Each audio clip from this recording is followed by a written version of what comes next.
I want to do is to start this off is to appreciate your leadership during this period.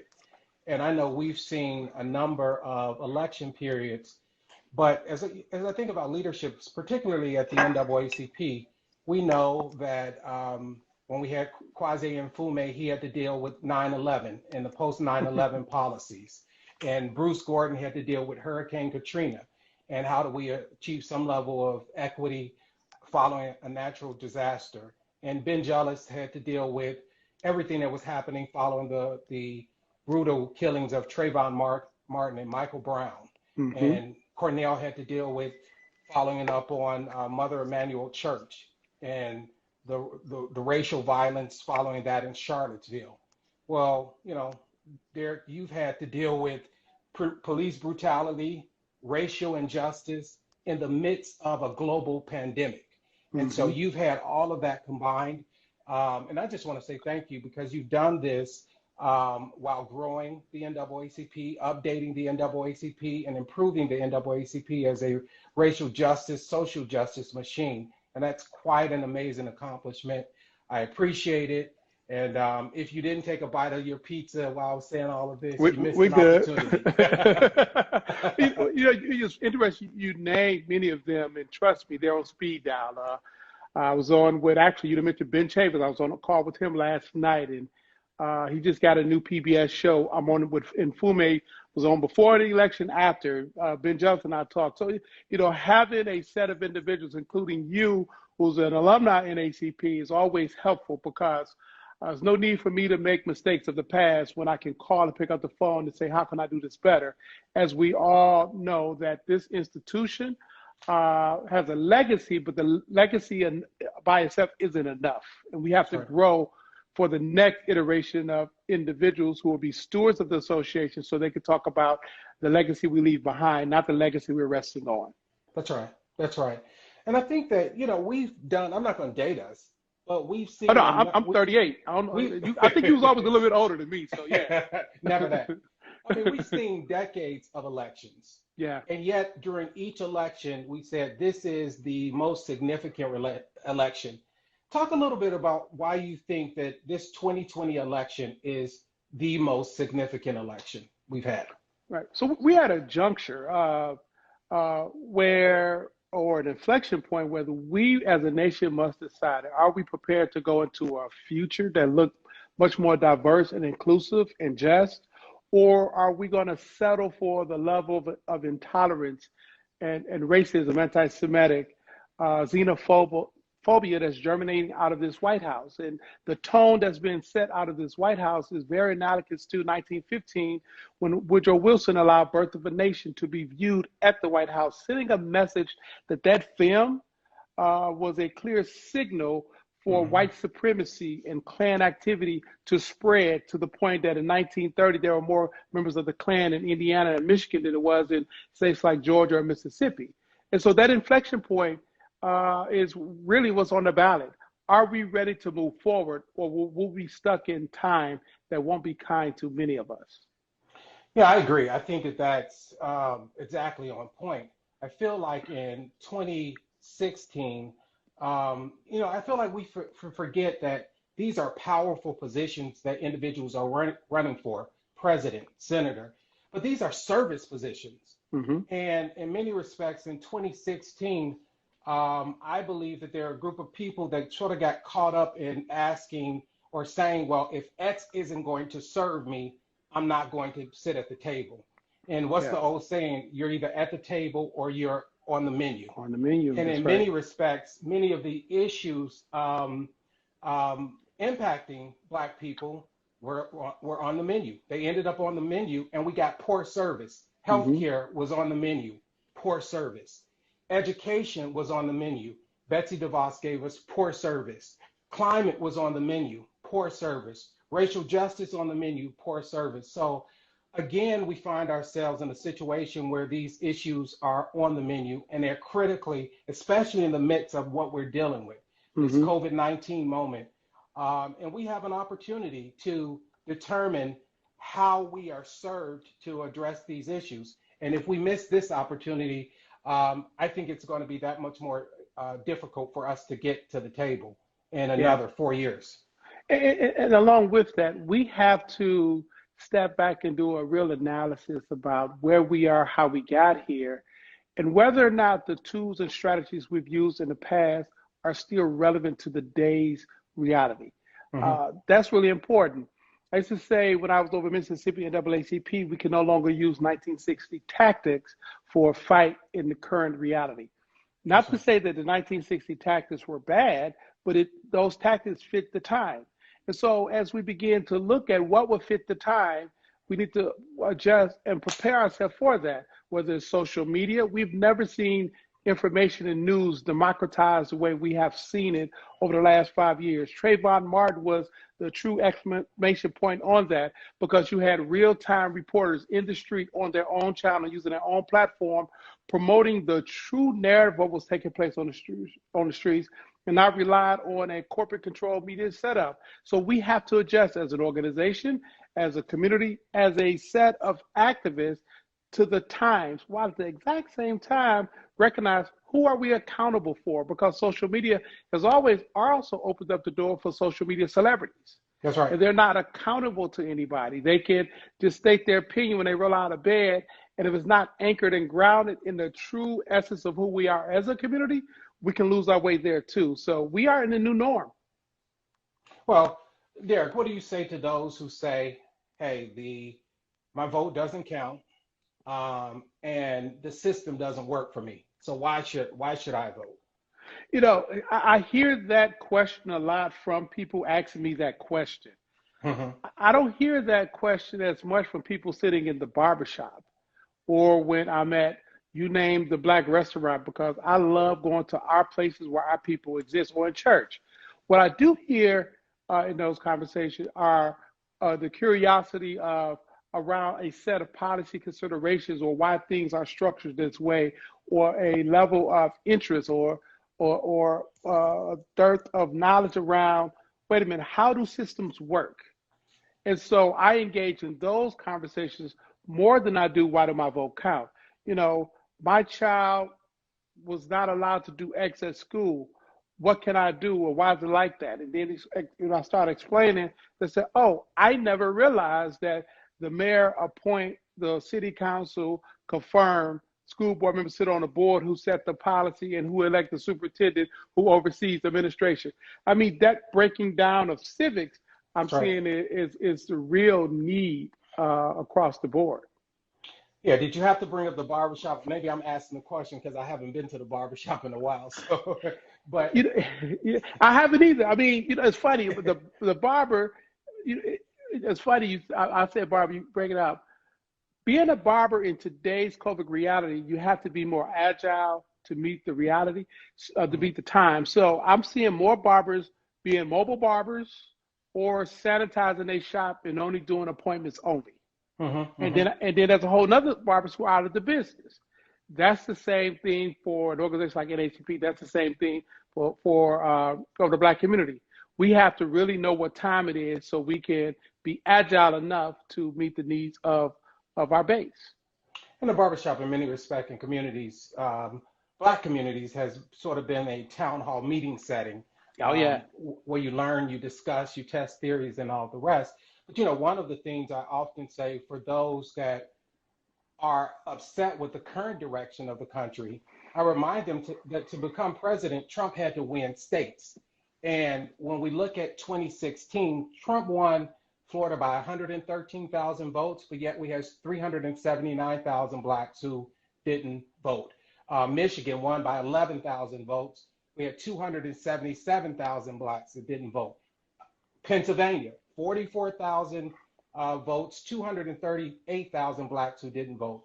Trump won Georgia by 211,000 votes, 530,000 Blacks that didn't vote. I highlight that because I believe that the system can work for us if we work the system. Imagine if we close that gap, we then can sit at the table and set the menu, establish what's on the menu, and establish who's actually serving us. So in many respects, showing up is half of the solution. We've got to show up. We can't become so caught up in, who's serving us that we don't show up to the table. So I'm gonna give a finer point to the data you just gave, right? Michigan, less than 11,000 votes. There were 28,000 people in the city of Detroit who actually showed up, but they skipped the top of the ticket. That's it. In an 80% black city. We just identified there are 19,000 absentee ballots that have been rejected because they're defective. So now we're chasing these 19,000 people to make sure they go cure their ballot. You have a scenario where there are about 3 million absentee ballots that were requested that have not been returned out of the over 10 million that's been requested. Your individual vote matters. And for the NAACP, we are chasing to make sure we get to those votes. But going back to Detroit, well, why did 28,000 people skip top of the ticket? And for me, it's a couple of reasons. One, we have lost control or need to rebuild and replenish the black political machinery or infrastructure. Mm-hmm. You growing up in Chicago, Harold Washington was the guy. He built a black political machinery. Me in Detroit, Coleman Young built a black political machinery. And our ability to manage success successfully is something that we need to look at. You talk about the Atlanta millionaire class that was built because of Maynard Jackson. What happened with that millionaire class, they made a lot of money and moved to the suburbs, leaving the urban core that made them the money, and they abandoned it. Now others are moving in, gentrifying, and say, why are they gentrifying our community? No, we abandoned it. We have to recalibrate what power really looks like and the mechanisms of power, and understand in that power dynamic, our vote is our currency. And that's collectively, right. If we leverage our currency, we can actually have the ability to define a quality of life that we all long for. That's right.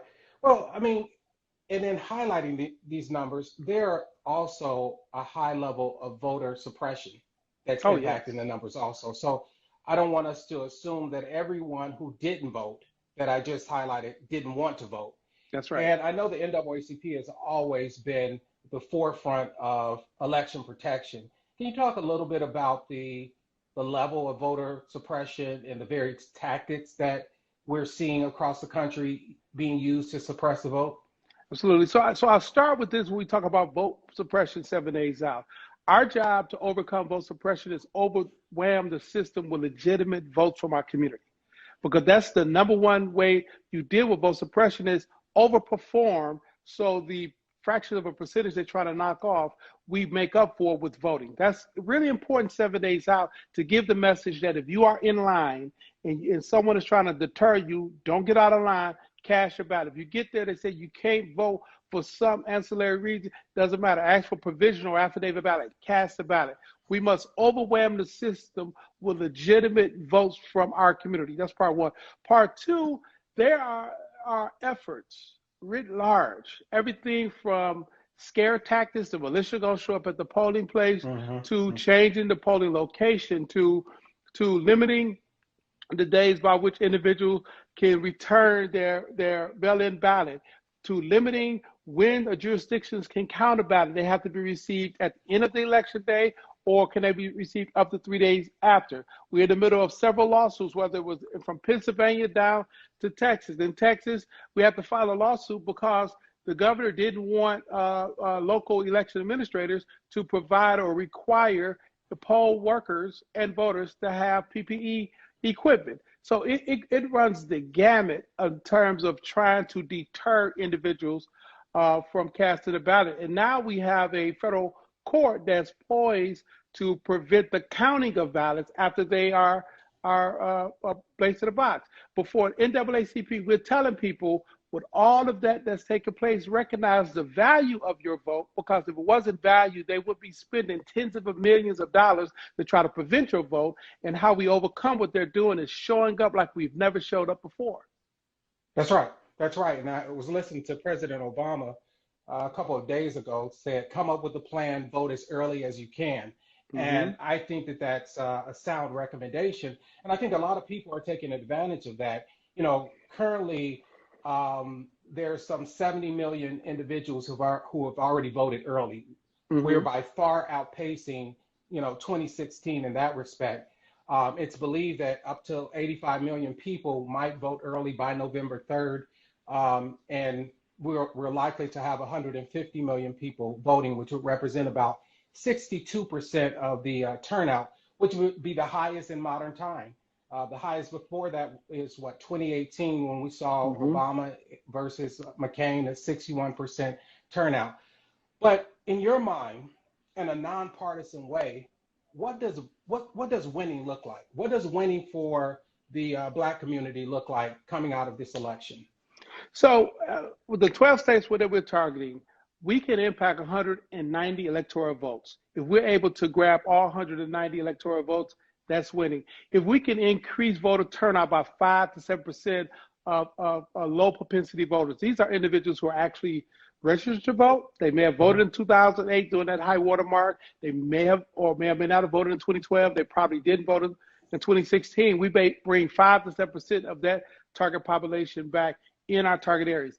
That's winning. If we are able in a local DA race, are able to really add our voice, and we then get a district attorney that's more accountable to the communities that they serve that look like us, as opposed to a fraternal order of police, and people feel safer, that's winning. If we are able to win the numerous ballot initiatives that are on the ballot across the country, from education to legalizing marijuana, depending on where people sit, the voices of those local communities, if we are successful, that's winning. Winning really is making sure that our voices are heard at the maximum level in terms of this election cycle.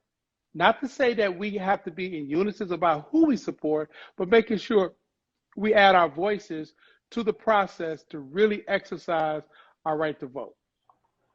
Yeah, and I have I guess a similar frame in that respect. You know, the lowest voters turnout that we've ever seen in our country's history was in 1792, about 6%. Yeah. But following the Civil War and during Reconstruction, you know, the highest was in 1876. It was somewhere around 82%, Rutherford Hayes versus Tilden. And so during Reconstruction, we consistently saw 80% voter turnout. And that's very much possible. It was a part of the country coming out of the Civil War, doing some very progressive things to include those that were former slaves into our voting infrastructure. But Derrick, as you know, Jim Crow laws hit. And by but watch this though. Let's stay at 1876. That's key. That's right. 82% in 1876, when most Southern individuals could not vote because they took up arms and they were deemed traitors to the nation. Therefore, they lost their right to vote unless they swore an oath to the United States. Secondly, 1876 election was also the beginning of the reign of terror, when individuals start going to the polls in South Carolina, in Mississippi, in Georgia, and those former Confederate soldiers were taking up arms, blocking the polls with munition. And we still was able to hit that high watermark because Black folks, despite all of that oppression, people, despite the reality that 13 states had pretty much lost their right to vote, we still participated. We should not be celebrating elections and say it's a high turnout if we get to 61%. Right. We can do this better. We need to open up the administration of elections. So after this election, winning would be changing the election laws across the country, not just in covered jurisdictions, but across the country, to make sure that there is an equal number by weight, population weight, of polling places in every county, the equal number of machines in every precinct by weight, by the total number of voters there. We do it for redistricting. We should use the same numeric process by weight to make sure we have equal access. Getting rid of those antiquated voting machines and getting scannable paper ballots so you can have the convenience of the instant count, but the security of the paper ballot if you want to go and audit. Making sure that we move this notion that elections doing one day out of the year on a weekday when people work in 8-hour jobs and it's only open for 12 hours. Open it up so it could be a holiday, Saturday, or there's a runway for election day. You know, compulsory voting is what Australia used. 96% of their population vote. In Canada, 92% of their population vote. Germany, 93%. We should have a more representative democracy. So after this election, when we are successful, That's the push for the NAACP, not to settle on reauthorization of the Voting Rights Act, which I support. We need to go bigger and broader than that, because this is not sustainable if we continue to do it this way. And I think that's a great distinction. You know, history has proven that we can overcome some level of voter oppression, the long lines, the threats. We shouldn't have to. That's but right. History has proven that our people and people who have been oppressed have overcome that and practiced their desire and will and their fundamental right to vote. Voter suppression are the legal policies and practices which are put in place that sort of eliminate that ability. Jim Crow laws, after Reconstruction, Jim Crow laws were put in place, and voter turnout pummeled all the way down to under 50%. That's voter suppression. The oppression has been there. And so for people today, yes, unfortunately, we have to deal with the oppression. Let's overcome that, because we can still win within that context. And then to your point, the work that we have to do is beginning to change the policies and practices which lead to voter suppression. So this election can't be the end of it. It is about getting to the table, but it's the first step. And once we get there, we've got to arrange the table. And that's the community work. That's the NAACP work. That's the grassroots organizations work. You know, that's one of the reasons why, Derrick, at the Schott Foundation, we established the Loving Communities Fund. And it's a fund that is focused on resourcing grassroots organizations to do the work around education justice, ensuring that we have police-free schools, addressing the COVID learning and living gaps, and issues around housing justice and affordability. So 70% for me, yes, I would like to see us get 70% turnout or more. And I would like to see philanthropy lean forward and resource the organizations like the NAACP and the grassroots organizations that are required then to make our democracy work. An election doesn't give you a democracy. It's a component of a democracy, but the work of the democracy, there are nameless and faceless people we know doing that work each and every day. You know, one of the things when you turn on the news, the presidential election has been getting a great deal of attention. And I think you hit on part of this, but there are other races. You know, the question may be asked, which is more important, local elections or presidential elections? And for me, I say yes. Yes, which is more important. Yes, they all important. You can't distinguish, because at the end of the day, it's our tax dollars. Elections are oftentimes about the decisions centered around who gets taxed, who's not taxed, and how those tax dollars are spent. And where the tax dollars is coming out of our paycheck, it's coming out of the goods and services that we purchase. And so we must see ourselves as owners of government and not victims of government, because government is paid for and ran by our money. And so whether it's local elections, whether it's state elections or federal elections, it's all a part of our ownership requirements. The social contract that we operate under, it requires us to really nurture and be good stewards of our citizenship, which is embedded in a constitution that we're created equal, we're endowed with certain inalienable rights, and as a result of that, we have a set of requirements that we must carry out to maintain those rights. And those requirements are based in the public policies, the rules of engagement that are established by the policymakers we put in office. That's right. That's why there is no separation of what's important. The answer is yes, that all is important, because it's ours. It's like, what's important, your living room, your bedroom, or your kitchen? Yes.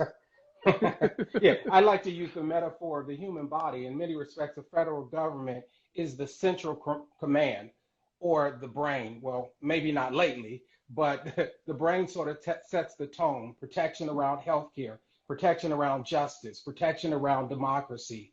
But if you care about issues of police brutality, that district attorney's race is critical. Yes. County commission race. If you care about kids receiving a fair and substantive opportunity to learn, that school board election is critical. So to your point, which is more important, your brain or your heart? You need them both equally. So we've got to Hmm. vote at the top and we've got to vote at the bottom because each are critical. Understanding that you need the brain, but you need also the hard work that happens and that people are doing in communities across the country.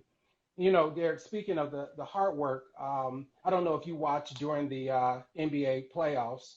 I didn't watch it too much because my Bulls Yeah, were I'm not. about to say, was the Pistons in there? I don't Yeah, think they were. Your Pistons were not there either. But Oh, they probably already won it. That was yeah. yeah, whatever. We got six rings, bro. Six rings. We All came right, through whatever. Detroit Yeah. a couple of times. Chicago did. But Doc Rivers, coach of the Clippers, Hmm. after one of the games, he raised a very significant question. He said, "Why do we keep loving this country that doesn't seem to love us back?" Yeah, yeah. What do you say to anyone that has that question? You know, we love the country because we built this joint for free, as Angela Rye said oftentimes. We have too much invested. We've done too much. We've bled too much. We've cried too much. I mean, there are too many things that our ancestors have contributed to this society to advance and be where it is on the positive sides for you, I, or anyone else to give up on it. At the end of the day, we are the experiment to perfect democracy. There is no democracy without Black folks. Whether it was Hitler's regime and touting the Aryan nation and the Berlin Olympics, and with Jesse Owens breaking that notion right there. Hmm. Whether it was Joe Louis many times that when he knocked Max Schmeling out because we were at a low point and he showed that we could stand up. Jackie Robinson breaking the color barrier. The countless number of individuals from ladderboard and traffic light that invented the very things that we depend on today. We built this joint, including the White House. So, no, there are people who are seeking to maintain a system of domination and control through the mechanism of white supremacy. It's incumbent upon us to continue to fight because every time we fight, we win. That's We right. own this country. Therefore, we must take responsibility for it, despite people trying to evict us. And that ain't going to happen now. That's right. That's right. I mean, just take the point: 100 years of free labor and Hmm. protest to make it a more perfect union. So, in many respects, Black, Native, and Brown people's lives and their work was the down payment on the wealth of this nation. And if our people pay that down payment, we better make sure that we're able to call this home. Oh, yeah. And Oh, yeah. I think that that's the work that we are doing today, and that's the work that we have to continue to do. Um, I'm just glad that we have the opportunity during this time to resource and work with those, again, nameless and safe, faceless people in communities across the country who really care about what's happening in their community, care about creating the type of systemic change where all people have an opportunity to learn. I feel that we're very blessed to be in this opportunity and very, very blessed to be able to provide the types of resources that are necessary to do the work. One of the things I want to applaud you and Jamal Watkins, who I know is heading up the civic engagement effort over at the NAACP, is the Black Voice Change Lives.org, because you all have a host of resources there. You want to talk a little bit about what's available? So we built that out. So if individuals want to come on to volunteer, our campaign strategy is relational organizing, getting neighbor to talk to neighbor. And so there you can go on, you volunteer, put in your zip codes. We're going to give you 20 people in your community we need you to contact. You may find, as we've had some people to find, that the people we want you to contact actually live in your household. Those are the people we got to get to the polls. They're registered, but you've got to get them engaged. On there is resources that if you run into certain barriers as you're trying to vote, we want you to, the resources are there, or we give you the tools or the information of who to call. The goal in that one-stop reality was to make sure as you navigate this election cycle, you had the wherewithal to be able to do so successfully And if you want to be a super voter, meaning you want to get other people to vote too, you have the tools to contact them so we can engage like we have never engaged before. Technology is only as valuable as we leverage it for our needs and interests, and that landing page is a part of leveraging technology to best represent what we need out of it. That's great. I do want to open up just in case we have any questions anyone might have with the remaining 7 minutes that we have, because I do think it's important that we provide information on the resources that are available and answer any questions that might serve as barriers between now and Tuesday and getting folk to the poll. And you may remember this, Derrick, I pulled out my old Citizen Exchange voter die. Voter die. Yeah, that's right. Die. I was gonna put it on, but it was from 2004, so I decided it's too big now, right? It's too big, right? Right. Yeah. Someone asked, is blackvoicechangelive.org? Is this correct? That is correct, Princess. Yeah. And there are a host of resources there. Please get engaged. And really, we're at the SEAL Team 6 moment, where we need to go out and call as many people, remind as many people to get to the polls as early as possible. Exercise this right to vote, not just at the top of the ballot, all the way down at the ballot. If you care about all of the issues that we have been protesting about, if you care about providing students access to the resources needed to address learning gaps, the PPE equipment, everything that's needed so that so teachers can teach and students can learn. We've got to be a part of this election. There's a question: what do you both say to Black men between 18 and 35 who may think voting is pointless? That's Michael. You see, that's Mike. Yeah. So it's again, I have had more people in interviewing settings to ask me that question than Black men between 18 and 35 to raise that. I don't think Michael goes to the barbershop either. Oh, well, that may be the case, but he was always clean cut before. Just don't waste your time having hypothetical arguments. Just cut to the chase. It's all about where someone works. Do they have quality jobs? Is the roads they drive down, are the streets without potholes? Is where their children go to schools? Are they being provided a level of quality necessary? Are they paying student loans for degrees that the market value of those degrees have vastly diminished from the time they got them? I mean, these are all public policy requirements. Voting is a step in the process. Moving from the peaceful protest in the street, John, it was beautiful to see all the people on the streets. Now we got to move them to the power at the ballot box. But when we leave this election cycle, that's when the real work starts. It's about public policy change, impact, and influence, particularly public policy to do away with the decades of systemic and structural racism. That's right. So if you're a Black man and you don't understand how to fight, here's a step. Voting is the first step in the fight. And then when you get past that, you can call me or John. We can help you learn how to fight, because fighting isn't physical. It is about collecting all of who we are as a community, all of the history that brought us to this far, and being strategic on how to leverage that towards creating a reality we want our kids and our kids' kids to live in the future. That's right. That's right. So let's end with this, because, I started with the great work that you've been doing and the great work that individuals are doing across the country, the protests and the revolution. But there was a question from Mariana that talks about what anchors us during this moment. And healing is a part of revolution. And you are a father, you're a husband, you're a friend, you're a family member. What's anchoring you during this moment? What allows you to keep on keeping on? I used to, and giving speeches, I used to tell a story of the lunch lady in middle school. And it was a lunch lady in middle school who would always give me an extra ice cream bar for no reason. You just have to buy the ice cream, but she should give me an extra one. Then when I got in high school, there was another lunch lady who would give me an extra slice of pizza because I used to love we had that pizza day.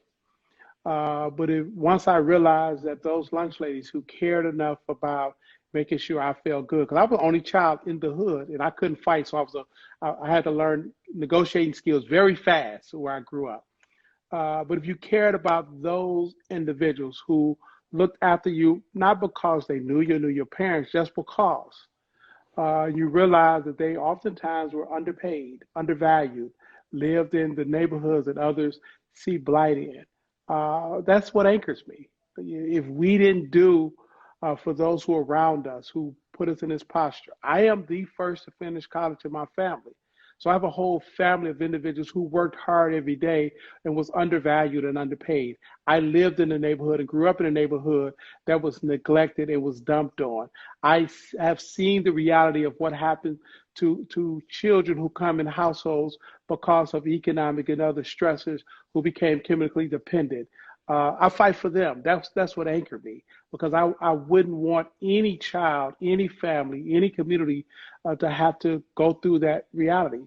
And although I was fortunate enough to have enough people around me to help me navigate through the landmines, I have a lot of my friends I grew up with who didn't get through the landmines unharmed. Some was actually was killed. Some were mortally and mentally wounded. And so what drives me is, how do we understand that present reality and really navigate so people don't have to suffer through that? That is what anchors me.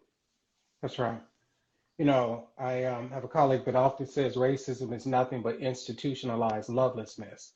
Yeah. And for me, the goal here is to institutionalize love. And everything that you just talked about anchoring you, I would put in that category of it's love that pushes you forward. Mm-hmm. And as we talked about um, pre-Civil War, after the Civil War, and what our people have done, what they've come through, you know, we've come a long way. And I don't believe that we've come this far to be left alone. And Yeah. that also anchors me. So, you know, I So, want to, so before you go, it's funny because when you talk about institutional loveness, you may not recall, I think it was like 2003 or four, you spoke at the Memphis Branch Freedom Fund. You remember that? They had the rotating stage. yeah, that's And, right. I believe you gave a speech similar to that. It was a Hmm. story, Hmm. you know, and it's funny because as you said that, I said, wow, so many of us have similar journeys. That's right. And there's a young sister, someone texted me a picture. And I've been trying to find out her name, who she is, because I want to post it on my social media.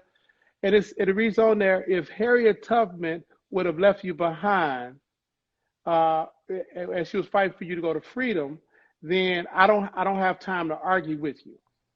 That's right. I'm connecting what I said, what you said to that story, right? There are so many brothers, sisters who say my vote don't matter, or giving up hope. We can do all we can to try to pull people with us, but there's a tipping point where we gotta love people from afar, but love nonetheless. That's right. The work we do must love people up close until they don't want to be loved, but you love them from afar and we pull them along. And so some of the work you're doing at the Schott Foundation is that very thing. We have a lot of people in our community that we got to love from afar because they don't understand the value of quality education, public education for all children. And they Okay. will argue with us because their immediate reality give them fog because the public school district have failed them. And you and I can admit that it's failed them, while at the exact same time doing the work we do, Schott Foundation, fighting for quality education for all children, is so crucial because no other nation outsourced the development of their youth for the future of their nation. That's right. That's And right. we have to do that. I do that for the reason, I know you do that for the reason. So I commend you and Schott Foundation for some of the work that you have continued to do. But most importantly, have you grown the Schott Foundation? Because the Schott Foundation has pivoted 180, I won't say 180, tremendously since you've been there because you're more rooted on the ground. So thank you for the work that you've done. I appreciate it, bro. Appreciate it, and love you for all that you're doing.